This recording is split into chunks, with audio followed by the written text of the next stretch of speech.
کچھ لوگ اوقل یا اورینا قبیلوں کے مدینے میں آئے اور بیمار ہو گئے۔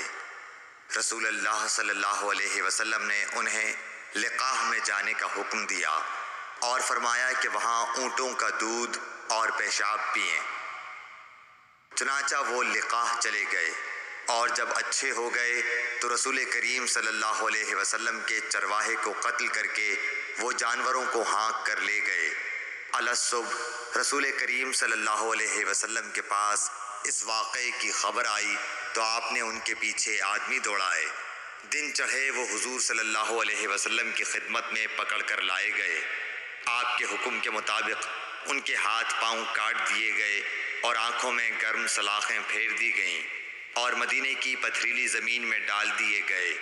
پیاس کی شدت سے وہ پانی مانگتے تھے مگر انہیں پانی نہیں دیا جاتا تھا۔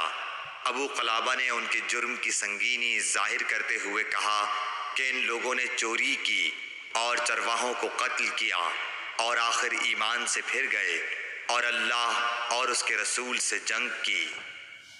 صحیح بخاری حدیث نمبر